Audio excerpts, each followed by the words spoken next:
everyone, welcome back to my channel. Today we are doing my March monthly wrap-up. Without further ado, let's get into this wrap-up. I did manage to finish 15 books last month. That is a record for me. I am very proud of that because some of these were not short either. In terms of the books that I rolled on my Roll the Dice game for last month, I did manage to finish all of them except for Wuthering Heights. That is the only one that I did not finish, so let's get Wuthering Heights out of there. And then I did manage to finish quite a few other books on top of that via audiobook or whatever the case may be. In terms of genre breakdowns, I read a total of 6 fantasy books, 4 thriller books, 2 contemporary, 1 manga, 1 historical fiction, and 1 sci-fi. And then for age ranges, I read only 2 young adult and 13 adult books. Star rating breakdowns, I read a total of 1 2.5 star book, 2 3-star books, 5 4-star books, 1 4.5 star book, and 6 5-star books. This reading month was phenomenal in terms of the quality of books that I read. I don't think I've ever had as many 5-star books in one month as last month. I am so extremely happy that not only did I manage to find so many amazing books, but I found some new absolute favorites as well. So for this wrap up, as I mentioned on my last month's wrap up, I'm trying to do more of like mini wrap ups throughout the month, every 4 to 5 books, reviewing some like mini reviews on those 4 to 5 books that I most recently read. So I'm going to link those down below. So if you want any additional thoughts on any of these books that I mentioned, definitely check out those videos instead of this one, because during this video, if I did already mention it in a previous video or have a review on it already, I'm only going to give like a couple words on the summary and my thoughts to describe that book, and then I'm going to move on. If there is a book I haven't yet mentioned in any other video because I just finished it after those videos were created, I will go more in depth on this video talking about it. So let's just get started talking about these 15 books so that this video isn't a billion years long. And I'm going to go in the order of my least favorite to my very favorite from last month. So starting with the 2.5 star book that I do have a full review on, if you want to check it out, it's linked down below. And that is The Eye of the World by Robert Jordan. Yes, I know, I suck. I'm the worst. I'm missing out. I know. Yeah, lots of people love this book, and I sadly did not. Quick summary, heavily inspired by Lord of the Rings, high, epic, adult fantasy. That's kind of all I can say just as a short summary. And then in terms of my thoughts, writing style and characters were what I had major issues with for this book. And I'm not saying it was bad, I'm just saying it was so not for me. So if you want to check out my review for more thoughts, link down below. Moving on to my 3-star reads, the first being The Queen's Rising by Rebecca Ross. Short little summary. Young adult fantasy, hidden powers, girl trying to overthrow corrupt king. And for my thoughts, very generic, started off promising, but overall fairly forgettable. Next is Her Every Fear by Peter Swanson. This one, more of a creepy thriller book, more domestic in nature, about a girl whose neighbor is murdered and she's worried she's next. My thoughts, again, fairly forgettable, pretty average, lots of action while reading, but no big plot twists. So getting into my 4-star reads, all of these books I really enjoyed, and I would recommend picking up all of them if they sound interesting to you. And again, if you want more thoughts, check out those links below. I have The Girl Before by J.P. Delaney.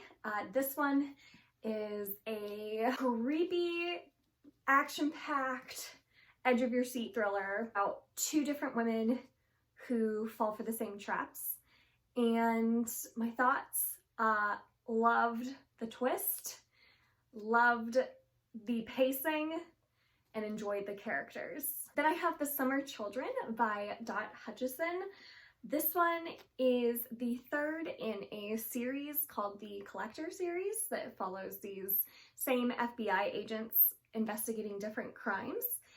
This one is heavily focused on child abusers and those that end up getting murdered, and it ends hopeful but is very, very dark and disturbing. At times hard to read, but overall the characters are so great. Then I have Recursion by Blake Crouch. This is a fun, wild sci-fi thriller. False memory syndrome plays a huge role. Two different perspectives, an FBI agent and a scientist, and their worlds colliding. My thoughts, there's a trope in this that I didn't love. It got a little bit repetitive, but it was still so much fun and blew my mind. All right, and then one that I haven't mentioned in any other videos yet, so I'll go a little more in depth, is The Ellis Network by Kate Quinn. So this is a historical fiction that is more focused on World War I than II, I think. So it does follow two different perspectives. One is from the perspective of a teenage girl who becomes a spy, and she gets roped into this thing called the Ellis Network during World War I, where she's stationed in France after Germany occupies France, and she's doing some covert work to try and spill some German secrets. And then you also follow a perspective after World War II about this girl who is pregnant and is kind of like a single mom teenager who is trying to find a cousin of hers that was lost during World War II, and she gets hooked up with this spy from World War I. So these two timelines kind of converge and connect. Overall, I really enjoyed this. The problem I had with it and why I didn't give it the full 5 stars was because the most interesting part of this book for me was the perspective in World War I from the spy, and that was only half the book. The other half was from this teenage girl's perspective trying to find her cousin. And while her story was interesting, it almost didn't feel like it was a wartime historical fiction during her perspectives and during her chapters, because it was more focused on this like kind of budding romance and her trying to figure out what she's going to do with her baby once it's born. And so it kind of, I wish we had focused more on the wartime spy efforts, because that was where I was so interested in this story, and focused less on this girl's romance and coming of age story. Like I liked it, it just wasn't what I wanted from a good, gritty historical fiction during World War I and II. I was expecting just more of those wartime stories. So it wasn't as impactful as I thought it would be, but it was still really good, really fast-paced actually. The writing was very, very accessible. It was not hard to read at all. I know sometimes historical fiction can have a writing style that's a little bit harder to get into, but this, you really felt like you were in the character's shoes and you were right there with them. So I really liked the writing style. Again, I just wish we had had more of this one character's perspective instead of kind of splitting the perspectives evenly. Another 4-star, The Last Wish by Andrzej Sapkowski. I have a full review on this that is linked down below. I really, really enjoyed this book. I'm so excited to continue on. Short story collection, first in the Witcher series.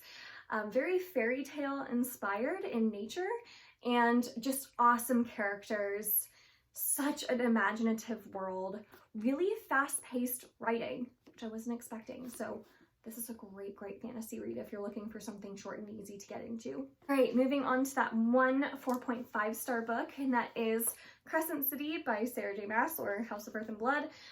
So I have a lot to say on this book, and I'm going to do a full dedicated review for it in my next video.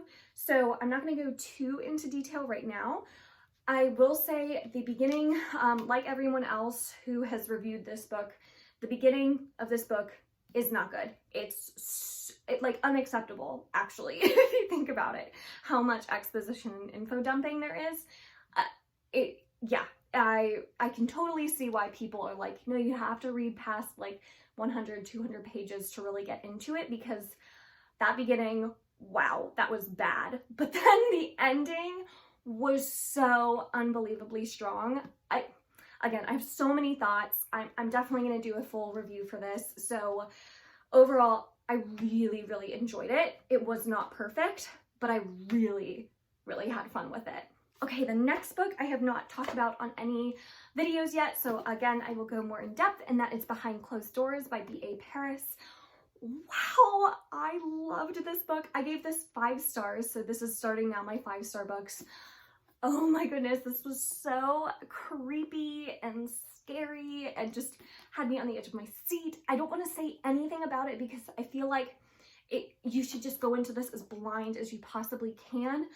All I'm going to say is it's about a seemingly perfect marriage. That's all I'm saying. This one is one where you pick it up and you cannot stop reading until you get to the end, because you have to know how the character is going to get out of certain situations. It's just so fast-paced, so action-driven. It's not going to be for everyone because it doesn't have a whole lot of depth.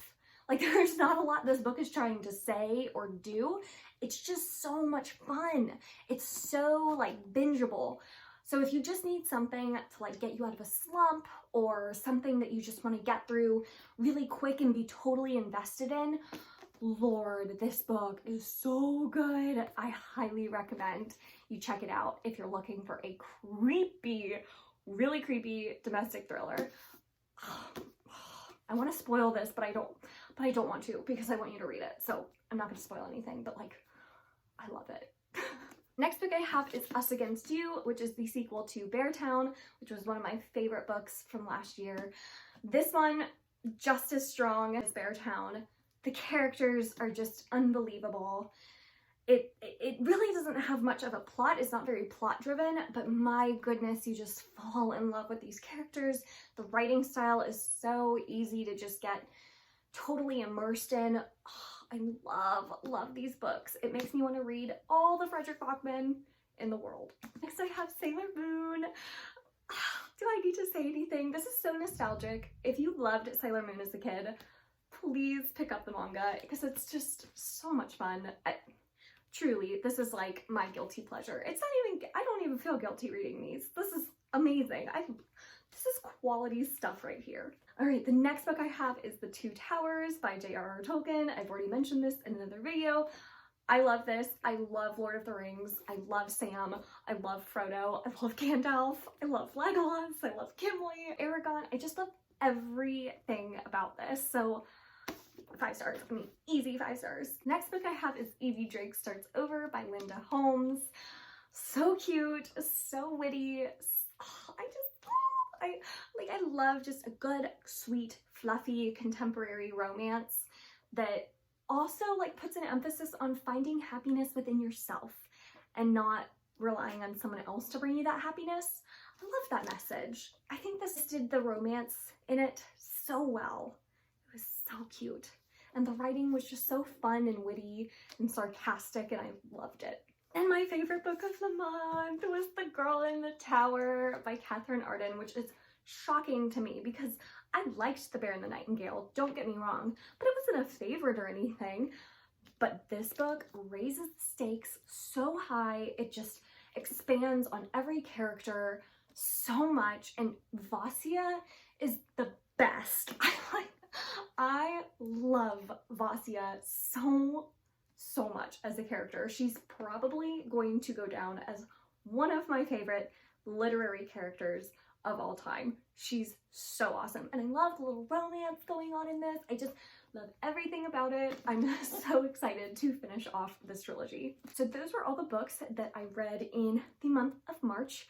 Let me know what you think of this style of wrap-up, because I'm trying not to make these so long. I really trying to just focus on the books that I haven't already reviewed in other videos. So let me know if you like this, or let me know if you want to see something a little bit different. I always like hearing your guys' feedback. Thank you so much for watching this video. If you enjoyed it, make sure to give it a thumbs up, subscribe. I release new videos every Monday, Wednesday, and Friday. And until next time, bye!